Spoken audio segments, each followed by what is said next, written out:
Hey everyone, it's Courtney. It is June 24th, 2018. If you have not watched the first video explaining why I'm making this video series, please do that now, or you may be a little confused. Now, the first image I'm going to show you right now is a screenshot that was taken of a post I believe it was made on John's personal Facebook page. And he's talking about a Springfield-based writer, Vaughn Tyndall, and university professor Elizabeth Buskirk. Now, I want to point out certain phrases and wording that he used here.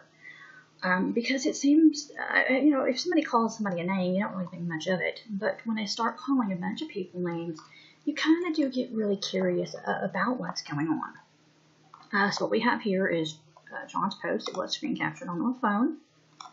Oh, excuse me.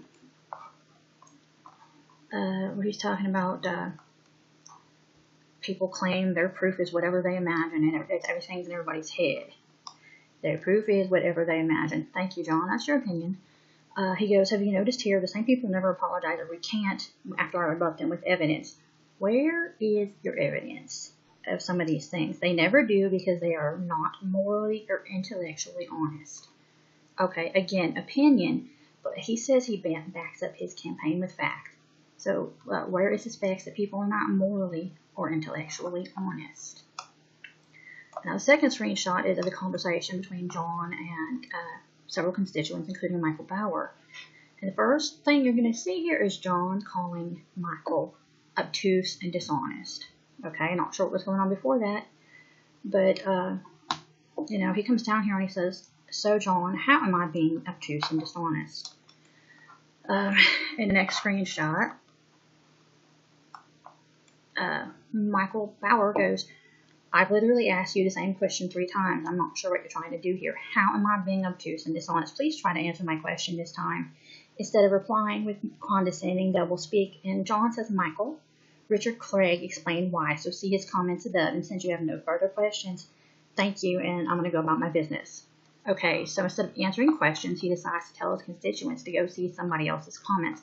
But again, here it is, obtuse, dishonesty. This is like the second or third person he's called dishonest. So, can somebody explain to me in what city, in what country, in what fucking plane of existence is it okay to consider to call your constituents names?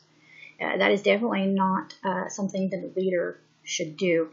And John seems to deflect a lot. Now, the next screenshot we're going to see is going to be a conversation between Professor Elizabeth Buskirk and John, where they're talking about her credentials at the tail end of the conversation. And the professor says, well, I have a PhD in political rhetoric. Okay, fine. Now he says, to be clear, that PhD is propaganda and you've been dishonest. Okay, John, is everybody that stands up against you dishonest? Now, Dr. Buskirk, her credentials are available online to see, and it is clear that she has a PhD in communication and rhetoric. How is that dishonest, John? Shame on you.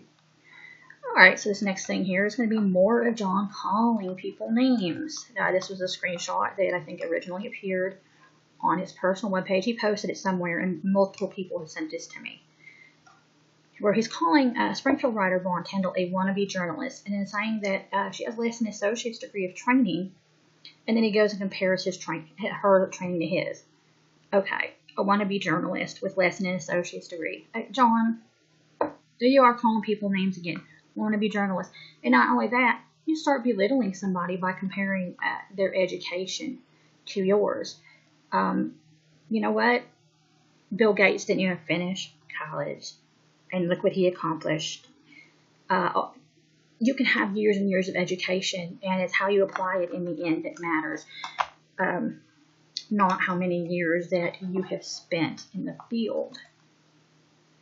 Okay, now the video is going to wrap up, and I'm going to move on to the second part of the same topic, where John and his campaign people are talking like this. So look forward to that video.